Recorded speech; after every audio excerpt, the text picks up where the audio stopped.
What's up guys, it is Andrew at Night, and today I'm going to run you through my top 10 applications for the Galaxy Note 2. And you're actually going to get 13 applications in this video. There's 3 more here, and these 2 here, Dropbox and Flipboard, both come pre-installed on the Galaxy Note 2, so I thought it would be somewhat unfair to include those in my top 10 list, but I suggest you check both of those out. Flipboard has this really nice UI, it's a news application, also integrates with Twitter and Facebook. Where's my Twitter stream? Here we go, Twitter and Facebook, which is really cool. You can use it to share things to Pocket, which is an application I'm going to be talking about a little bit later, but it's just a really nice looking news application. And the other one is Dropbox, which is in my opinion the best file sharing service you can use, works across multiple operating systems, multiple devices, and when you get the the Note 2, you get 50 gigabytes of free storage, so that's pretty cool. And this third one here is the Tesla Unread Count. It's a plugin for Nova Launcher, and I've just got that there to remind me the entire sort of Nova Launcher thing. I'm not going to include Nova Launcher in this list, but if you want a replacement launcher, I can suggest that above all other launchers. It's my favourite one. So we're just going to jump into these top 10 here. The first one is Pixpeed Live Wallpapers. Pixpeed Wallpapers, which I've talked about before. This is my favourite wallpaper choosing application. I think the quality is really, really good. There's a really good diverse number of wallpapers, so we're just going to go in via colour here, find a colour we like. Let's go in via grey, and see what we've got. My S3 is dying again. I've been filming all day, so the S3's battery is taking a bit of a hit. We'll see what we can find with wallpapers. Halloween's coming up. We'll have a look at this one. So you can hit save here to save it to your SD card, and you hit there to set, and then hit set again, and it will set your wallpaper, which you can see here. Really cool, really good quality. Scrolls along with Nova Launcher. These are really good, guys. I think if you want a wallpaper application, and loads of people always ask where my wallpapers are from, I suggest you use this application. I'll also put a link in the description to my blog where I have a section for wallpapers that I've used in videos, and you can just go there and download the files there as well if you so wish. Next one we've got is Camera FX, or Camera Zoom FX, and this is a camera app that lets you add filters and stuff. It's kind of like Instagram, but it hasn't got that sort of half-baked social thing. This basically just works as a photo editor, so you can add sort of like all the classic Instagram things. You can add all these filters. You can also do bunch of other things. You can add frames and other tone and stuff, so it's a really good application if you want to do some photo editing and you don't want that sort of whole social aspect of Instagram. I use that and then I share them on Facebook and Twitter because I don't feel like I need another social network. Next we've got Chrome, which is my favourite browser, and especially if you use this on your other devices. You can see here I can see everything that's open on my MacBook Pro, on my Nexus 7, on my i9 300, on my sister's Nexus 7, which is slightly worrying, on my Ubuntu netbook, and on my phone before I rooted it. So you can see you've got that there. You've got all your bookmarks saved from the desktop version, and it's just really, really quick, looks really nice. Can't fault the browser.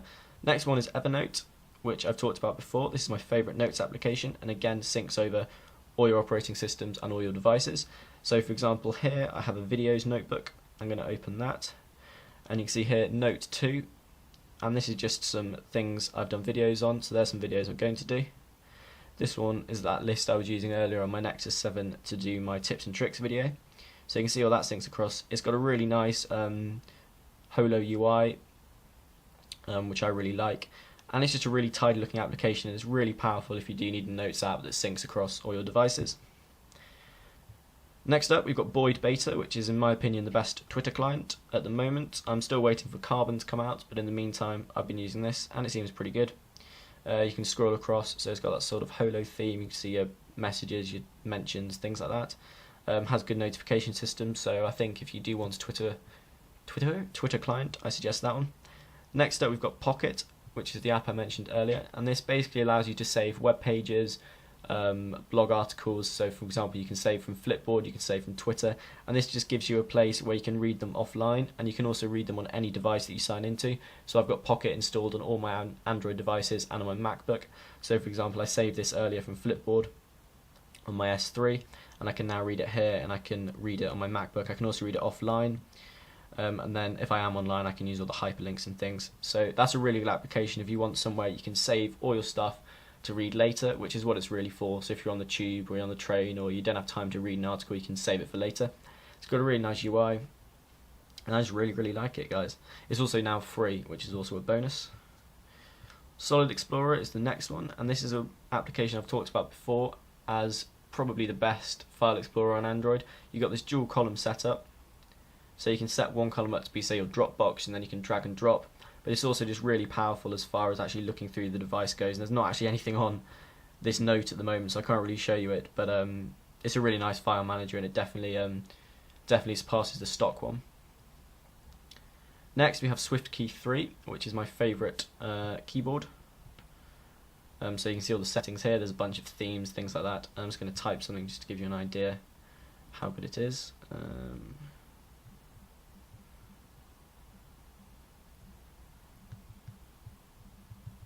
So you can see I'm typing one-handed here. It's kind of difficult because I'm looking through a camera, but it's really quick. The best thing I love about this is being able to swipe backwards, which again, into the camera is kind of difficult. Come on. I'm going to hold it for you. There you go. You can sort of see it works. It's kind of difficult with the camera still. When you swipe backwards, it deletes words, which I think is really good. You can adjust it so that it syncs all the data from your Twitter, your Facebook, your Gmail, so it will auto-correct names and things like that. Next application is Google Goggles, which I mainly use for art. Just